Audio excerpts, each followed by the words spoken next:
저희 회사는 일단 2010년도 브라질 지도인데요. 2010년도 마나우스 지역이라고 하면은 여러분들 아시는 그 아마존강 유역에 있는 시라고 생각하시면 됩니다. 마나우스 지역에 있는 국내 모기업 공장 정기 시공을 시작으로 브라질 시장에 진출했습니다.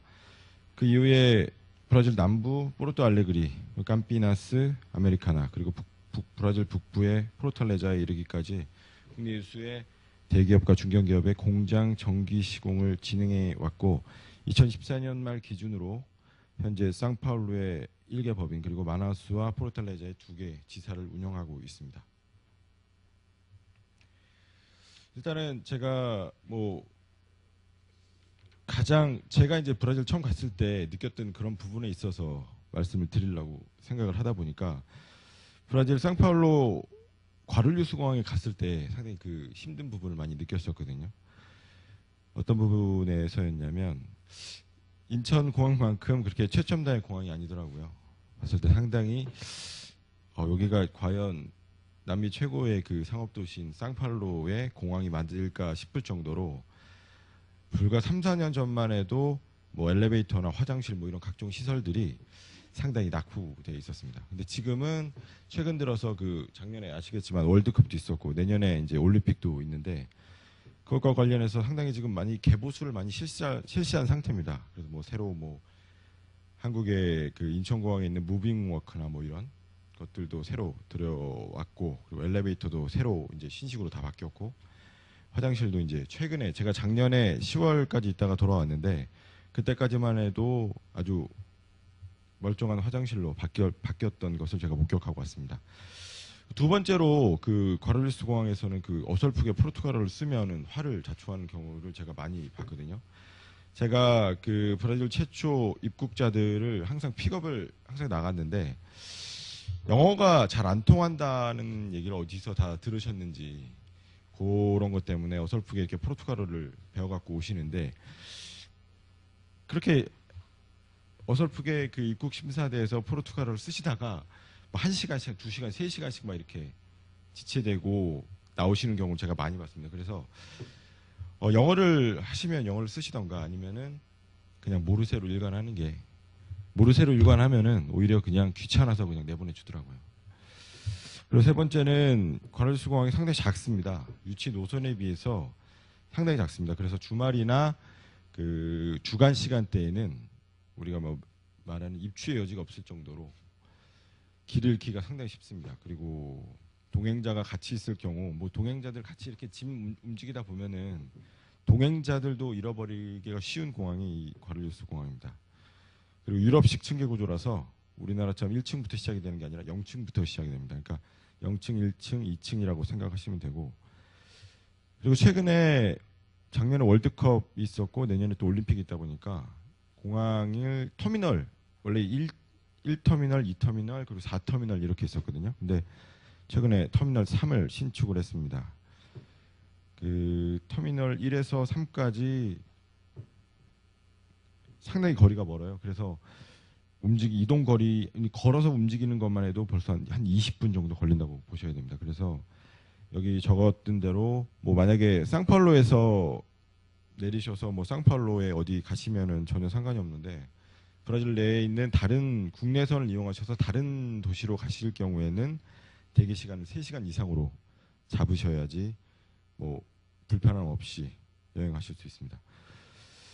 그리고 이제 두 번째는 비자입니다. 비자가 아시는 분들은 아시겠지만 브라질은 비자 없이도 180일, 1년에 180일 동안 체류가 가능합니다. 90일, 최초에 들어가시면 90일을 찍어줍니다. 그리고 이제 그 이후에 더 있으실 거면 90일을 더 연장을 하셔야 되는데 여기 보시면 불법 체류 시 하루당 8.30 여기 브라질 화폐 단위인데요. 쉼표 앞부분을 보통 헤알이라고 읽고 쉼표 뒷부분을 센터브라고 있습니다. 근데 보통 한국 사람들은 8.30 헤알이라고 있는데 하루에 180일 초과해서 하루당 8.30 헤알씩 계산을 해서 불법 체류 벌금을 부과를 하는데 최고 100일까지만 납부를 합니다.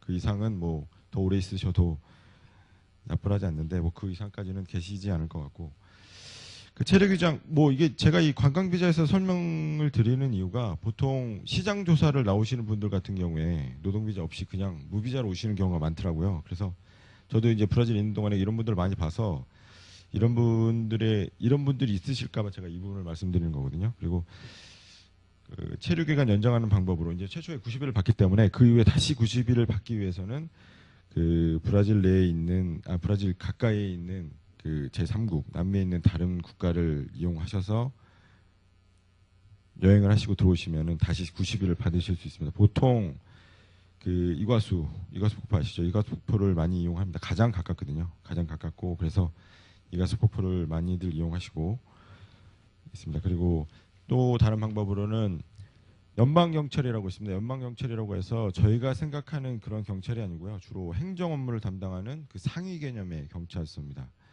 연방경찰서에 신고를 하고 연장을 하는 90일 연장시킬 수 있는 방법이 있습니다. 근데 좀 까다롭습니다. 이 부분은.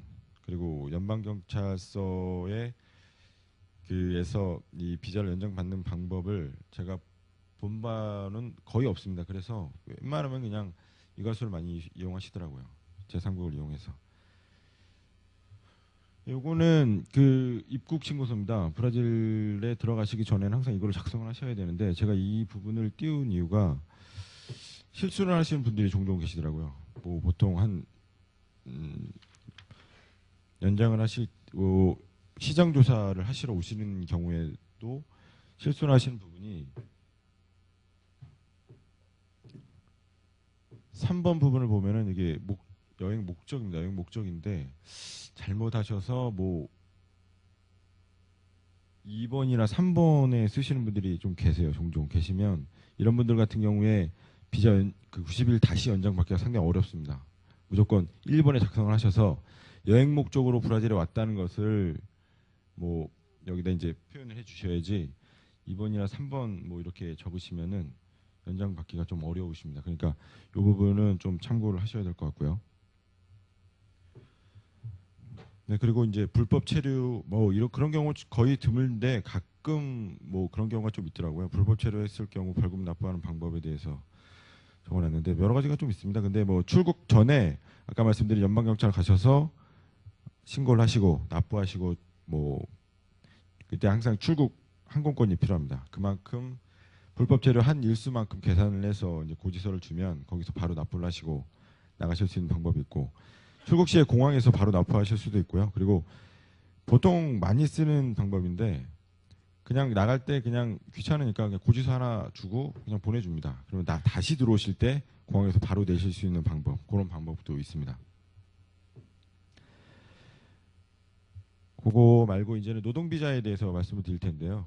노동비자는 제가 하는 예를 하나 들어놨습니다. 2011년도 그 브라질 서북부 쪽에 마나우스 아까 말씀드린 저희가 이제 저희 회사가 처음 들어갔던 마나우스 지역에 노동비자 없이 워크비자 없이 근무를 했었습니다. 최초에 한 40분 정도가 그렇게 근무를 하셨다가 이 근로자들 분 중에 한 분이 사고를 당하셔가지고 그쪽 경찰에서 그 내용을 알게 됐어요. 그래서 이제 그 사건이 좀 불거지는 바람에 이 브라질 노동부 MT에서 갑작스럽게 그 당시에 있었던 한국 업체들을 다 검열을 했던 적이 있습니다. 그때 그래서 그 비자 없이 근무를 하셨던 분들이 모두 강제 출국 당함과 동시에 막대한 그 벌금과 인건비 손실을 봤던 경험이 있었습니다. 그리고 현재 공사가 진행 중인 현장들도 비자 없이는 아예 출입 자체가 안 되고 있습니다. 그래서 법인이 있으시면은 무조건 이 노동비자를 발급받으시는 게 가장 좋습니다.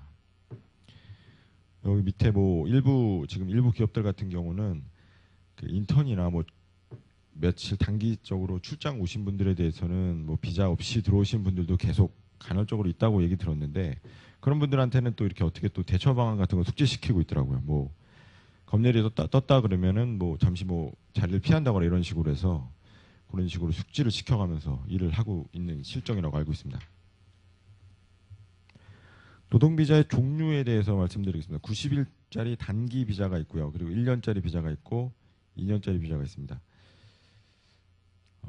여기 보시면은 90일짜리 단기 비자는 일단 발급받는데 상당히 기간이 적게 듭니다. 2주 정도. 원래는 한 10일이었는데요. 그것도 올해 들어서 약간 좀 변경이 있어서 2주, 한 14일 정도로 약간 늘어났습니다. 단점으로는 서류가 좀 많아졌어요. 서류가 작년까지만 해도 좀 되게 적었거든요. 한 두세 종류의 서류만 있으면 가능했는데 우리나라 기업들이 요 단기 비자를 너무 남발하다 보니까 이 브라질 노동부 측에서 원하는 서류가 좀 많아졌습니다. 기술 지원만 가능하지 뭐 행정이나 뭐 사무 업무를 볼 수 있는 분들은 이 비자를 받으실 수가 없습니다. 그리고 현지 직원이 등록이 불가하고 비자 기간 연장이 불가합니다. 아까 뭐 말씀드린 대로 무비자로 90일 플러스 90일 있다 그래서 뭐 이것도 가능한 게 아니냐 뭐 생각하실 수 있는데 딱 90일만 가능합니다.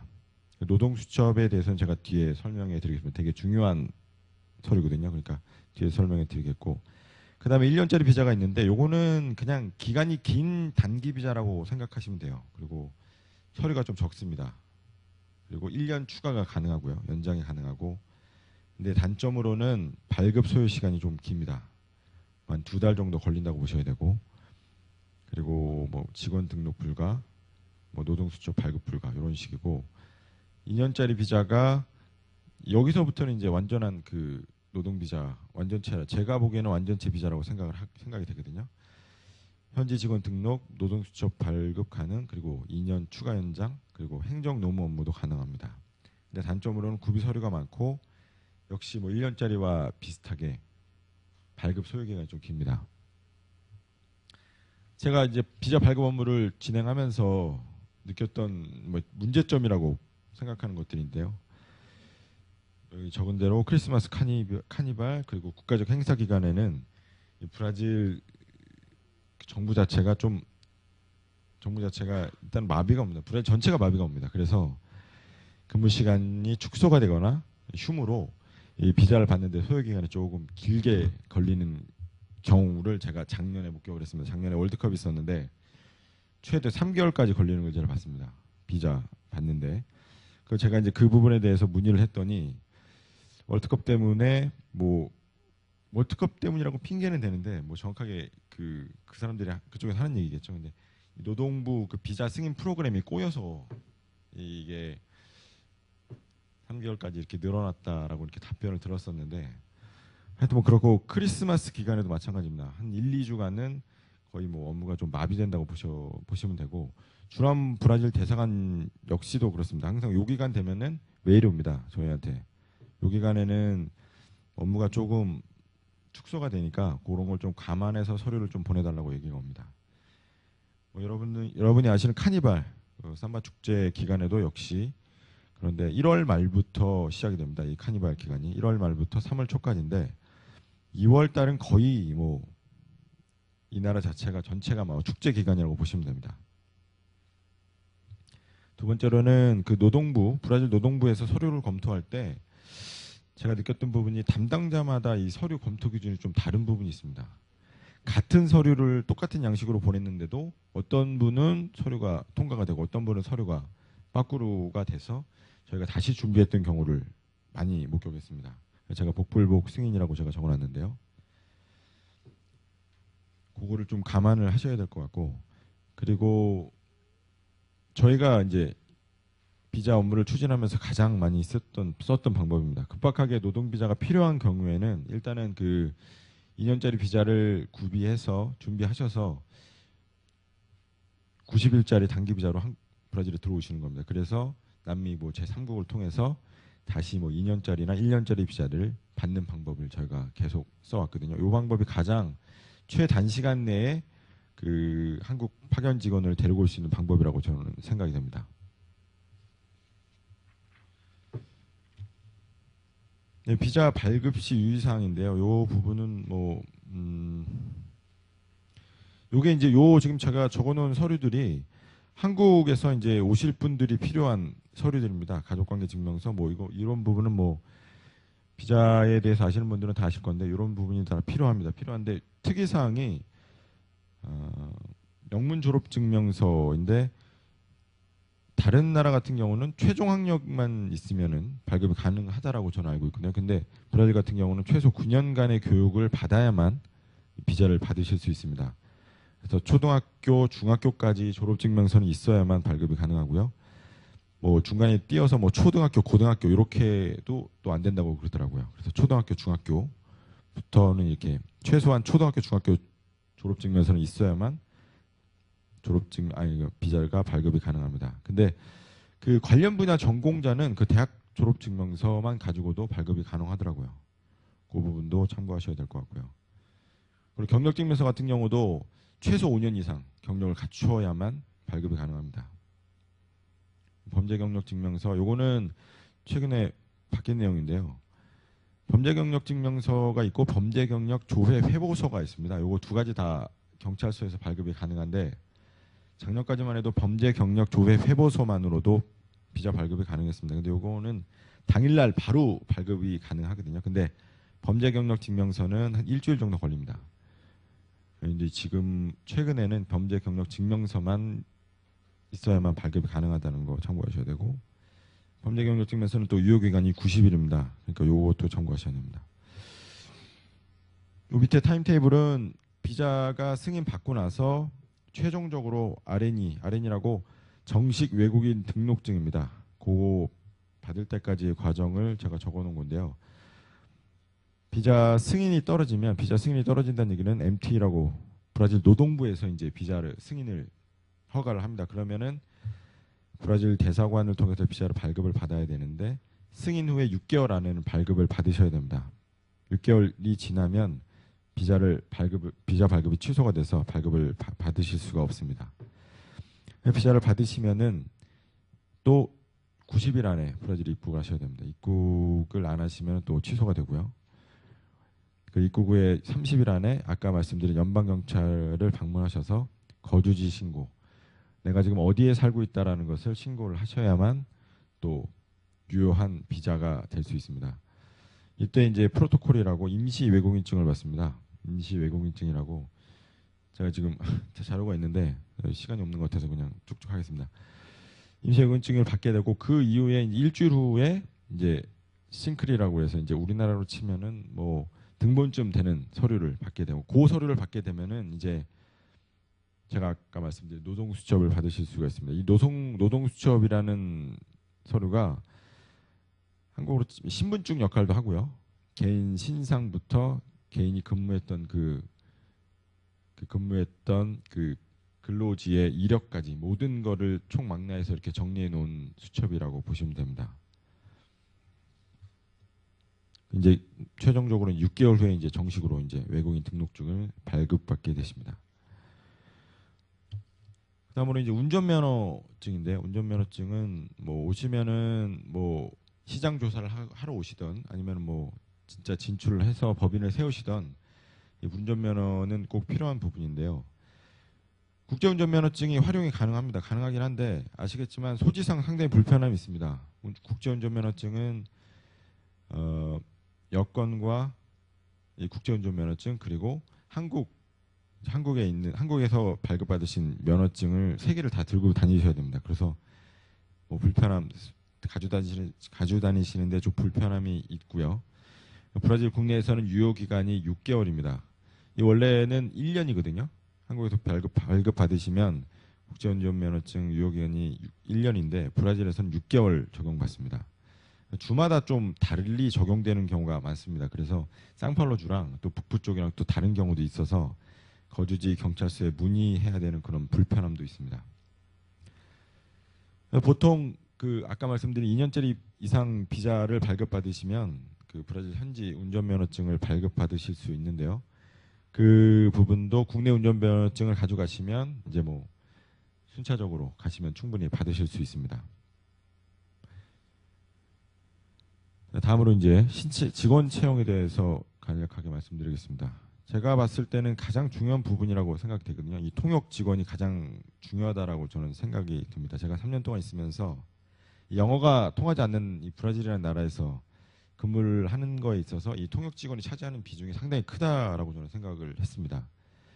그래서 이제 정리를 해봤습니다. 현지 통역 교포들이 있겠고 유학생 통역, 그리고 뭐 유학생 통역 외에 뭐 전공, 한국에서 전공한 통역자도 여기에 포함이 될 수 있겠습니다. 현지 통역들 같은 경우는 현지 상황이 일단 밝습니다. 그리고 고용 기간이 뭐 길고요. 해고될 때까지. 해고될 때까지는 계속 있는다고 보시면 됩니다. 이분들은 고용이 상당히 좀 불안정하기 때문에 웬만해서 한국 기업에 들어가면 나갈 생각을 잘 안 하십니다. 그래서 해고될 때까지 있는다고 보시면 되고, 채용이 또 바로바로 되겠죠. 이분들 뭐 다들 RJ라고 해서 이거는 브라질 주민등록증입니다. 브라질 주민등록증이나 뭐 영주권이 없으신 분들 같은 경우는 RNE, 아까 말씀드린 외국인 등록증을 가지고 있기 때문에 바로 직원이 채용이 됩니다. 단점이 좀 있는데, 이분들은 겉모습은 한국인인데 마인드는 브라질 사람이라는 생각을 제가 많이 했습니다. 일단은 브라질이라는 나라가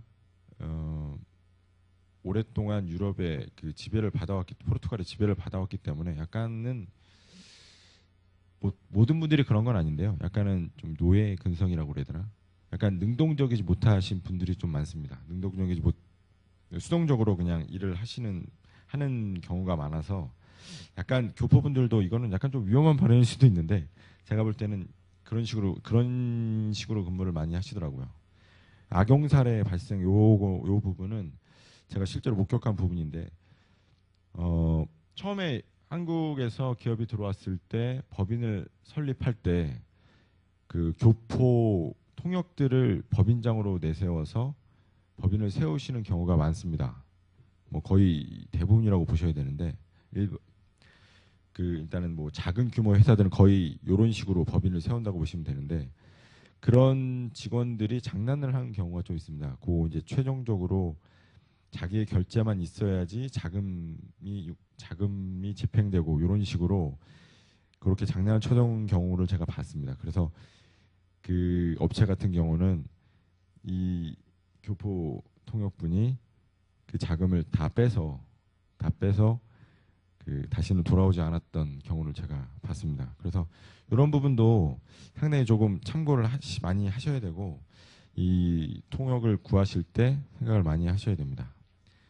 서툰 한국어는 뭐 당연히 뭐 현재 계속 살았기 때문에 서툴고요.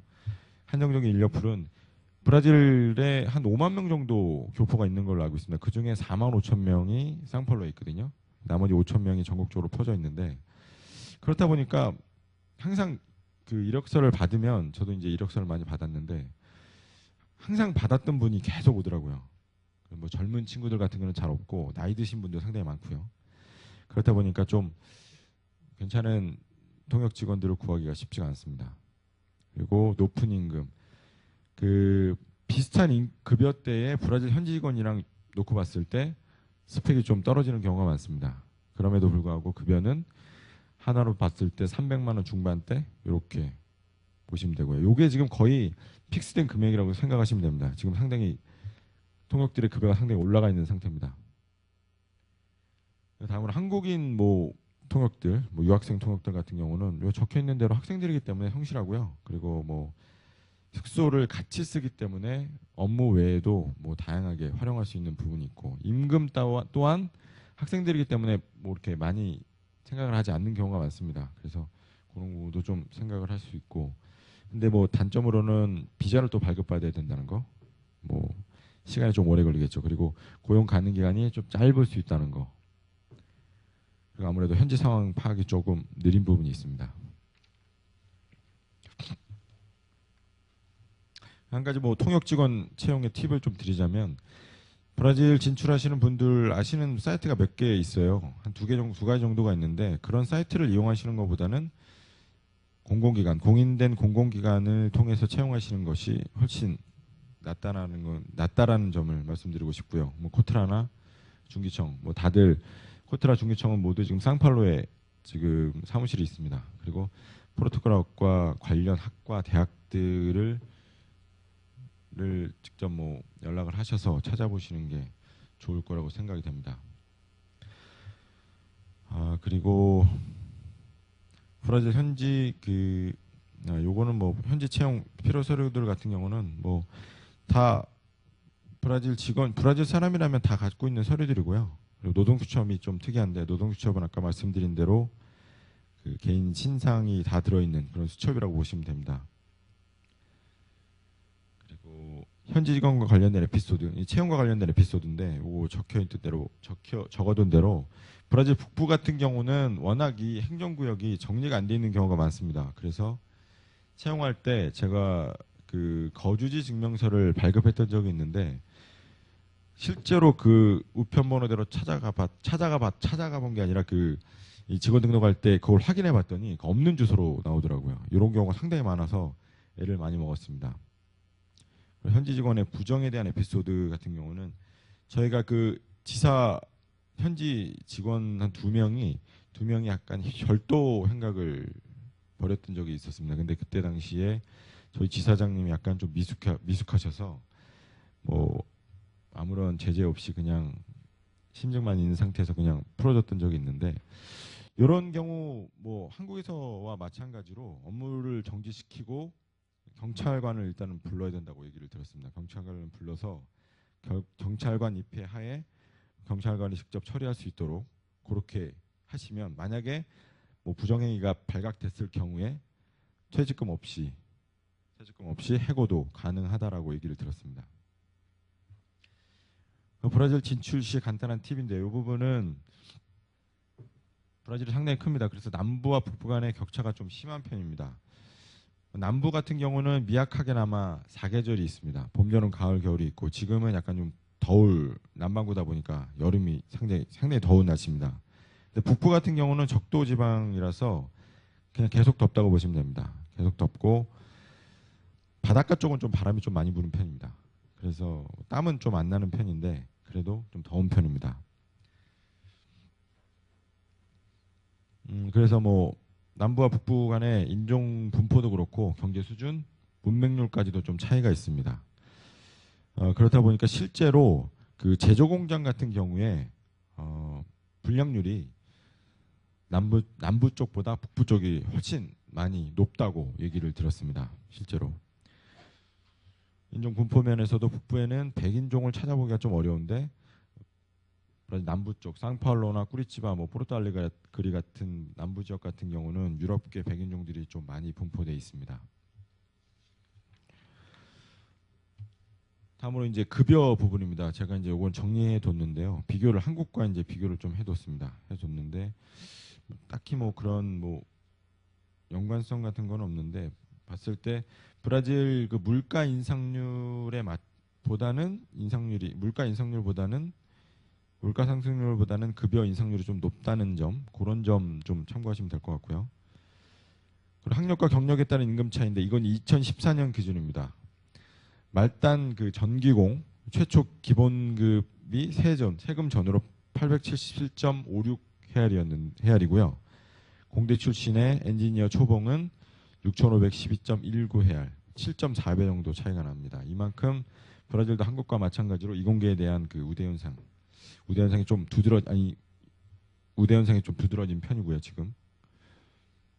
그리고 급여 인상하는 문제에 대해서 아무래도 능동적인 근무 태도를 위해서는 급여 인상이 좀 필요하긴 한데 여러 가지 좀 문제점이 있습니다. 그 브라질은 매년 4월에 정기적으로 물가 상승률을 감안해서 급여 인상이 이루어지고 있습니다.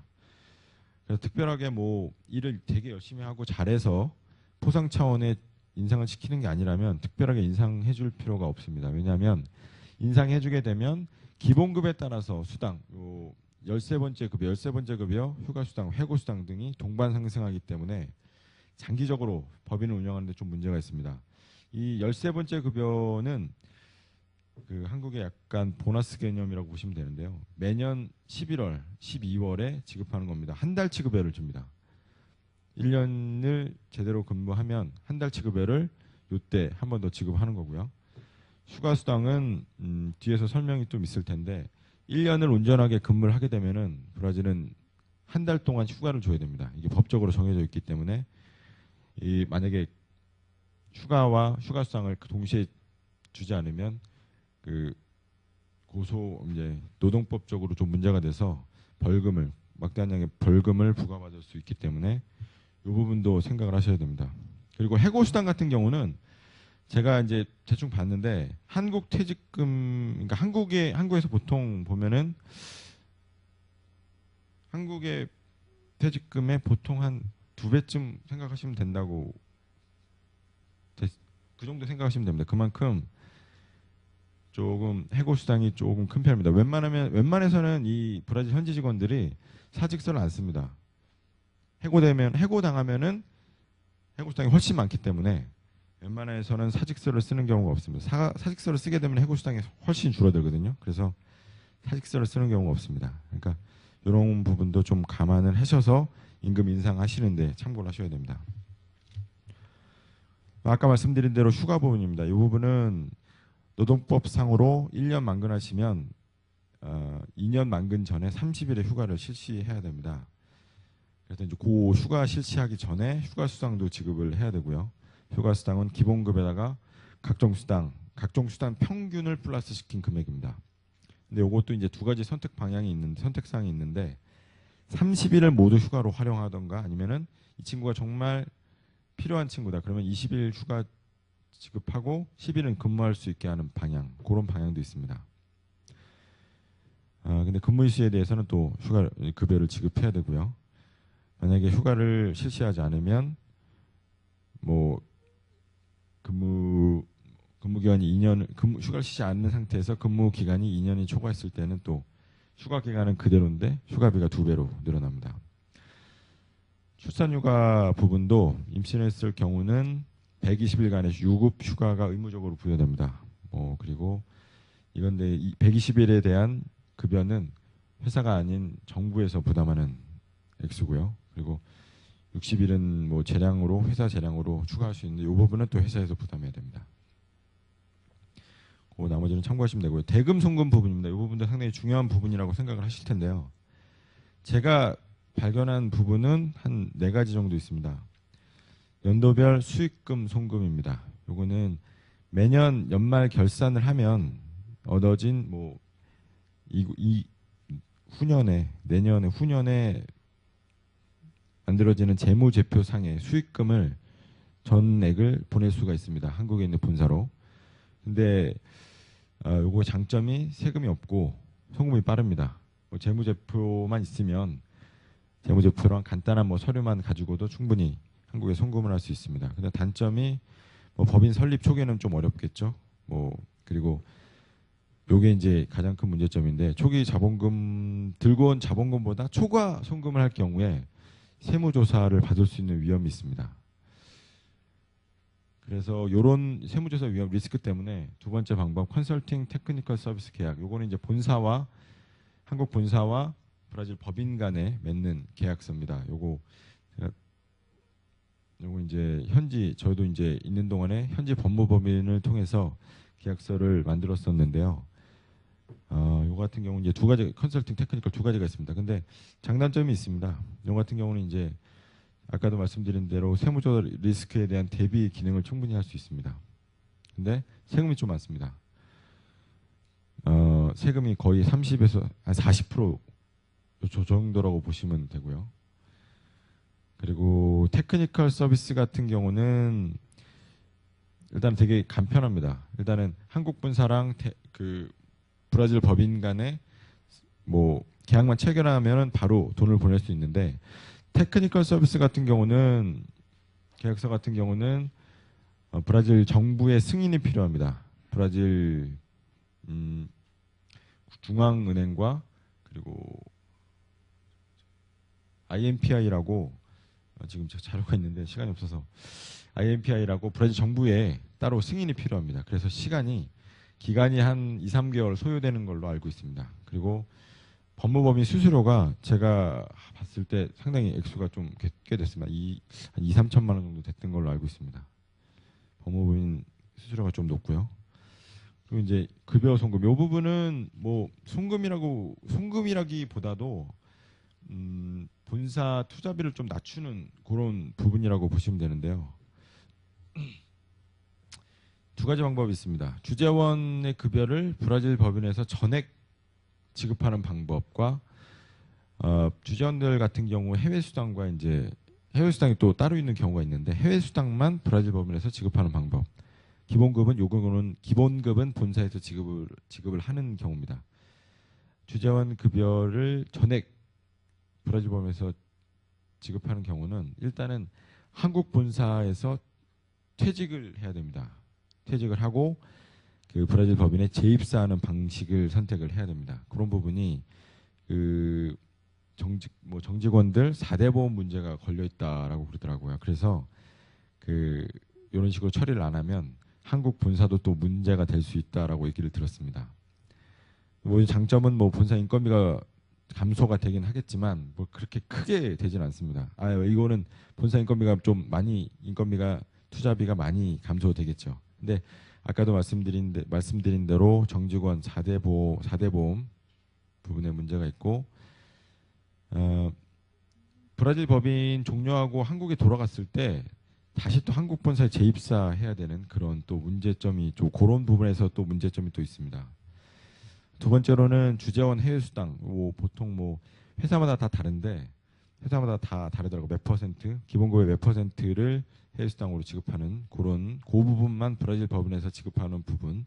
요거는 한국 본사에서 근무하고 있다라는 것을 유지할 수는 있습니다. 유지할 수는 있는데 단점으로는 감액 효과가 조금 많이 줄어들겠죠. 그리고 양쪽으로 급여를 지급하다 보니까 그거에 따른 문제점이 좀 있더라고요. 이중으로 들어가는 경우도 가끔 있고요. 그런 부분이 좀 있습니다. 마지막으로 자재 대금 매입 급여, 이거 이제 송금 부분인데 이 부분은 보통 제조업체들에서 많이 사용을 하고 있습니다. 근데 본사에서 자재를 현지 법인에 매입하고 그 매입금을 인보이스를 통해서 한국의 본사에 송금하는 부분인데 요거는 제가 안 해봐서 일단은 대충 방법으로만 적어놨습니다. 이런 부분을 이용하고 있습니다. 현재 제조업체들은. 그다음에 이제 세금 부분입니다. 세금 부분은 일단은 납세 방법이 두 가지가 있습니다. 루크루 헤알이라고 그러고 루크루 프레즈미드라고 하는데 실질 소득, 그러니까 해당 연도의 실제 이익으로 기준으로 과세를 하는 경우가 있고, 프레즈미드라고 해서 그 브라질 국세청에 업종별 추정 순이익률이 있습니다. 순이익률 표가 있습니다. 그거가 산정한 대로 연간 이익을 따져서 과세를 하는 방법, 이렇게 두 가지가 있는데, 일단은 두 번째 추정 프레즈미드 같은 경우는 연간 매출액이 7,800만 헤알이 초과하면 채택이 불가하고, 그리고 해당 연도 4월까지는 선택해야만 요거 이제 요 납세 방식을 선택할 수 있는 그런 거를 참고하셔야 되고, 제가 요 참고로 업종별 추정 순이익률을 적어왔습니다. 요거는 최근에 제가 지난주에 확인한 결과거든요. 그러니까 참고하시면 될 것 같고요. 현재 세금이 워낙 많아서 다는 못 다루고 몇 가지 부분 좀 중요하다라고 생각되는 세금 부분만 제가 조금 말씀을 드리겠습니다. 일단은 브라질 세금은 세 종류로 나눌 수 있습니다. 연방세, 주세, 시세. 이렇게 연방세는 브라질 전체적으로 과세하는 그런 세금이고, 주세는 브라질 한 개 주에서만, 그 법인이 있는 주에서만 과세하는 세금이고, 시세는 그 법인이 있는 시에서 부과하는 세금이라고 이렇게 보시면 되는데요.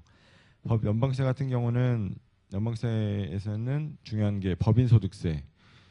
기본적으로 순이익의 15%, 그리고 순이익 2만 헤알 초과분에 대해서는 10%만 적용을 하고 있습니다. 근데 요거도 그 아까 말씀드린 대로 납세 방식 두 가지 방법 중에 두 가지 방식에 따라 좀 다릅니다.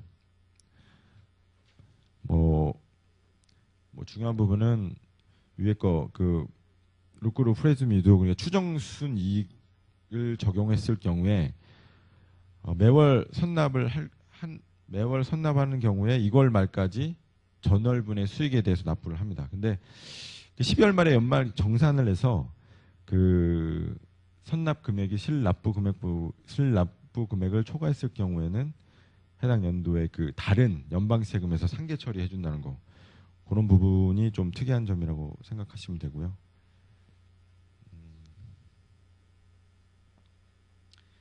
그리고 그 밑에 자료를 참고하시면 되고, 그 밑에 사회보장세가 있습니다. 사회보장세 같은 경우 기본적으로 순이익의 뭐 9% 정도라고 생각하시면 됩니다. 요것도 근데 마찬가지로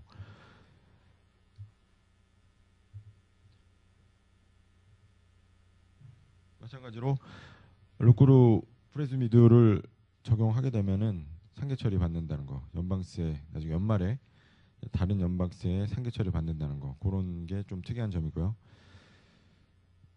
그리고 매출세 같은 거는 뭐 참고하시면 될 것 같고, 주세 같은 경우 뭐 다른 주세도 많은데 가장 중요한 게 뭐 ICMS라고 유통세입니다. 유통세인데 요거는 각 주마다 적용 비율이 좀 다릅니다.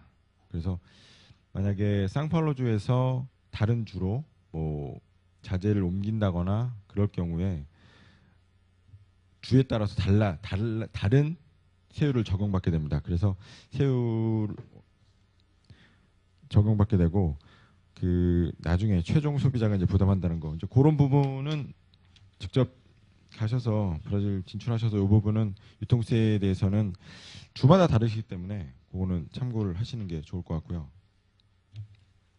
마지막으로 이제 시세입니다. 시세에서 중요한 세금은 개인 노동세입니다. 요거는 개인 급여에 부과되는 과세되는 세금입니다. 원천 징수돼서 나가는 세금인데, 법인이 이제 직원에게 급여를 지급할 때 해당 세금을 공제하는 방식으로 요거 보시면 급여가 있는데 급여에 따라서 적용 세율이 좀 달라집니다.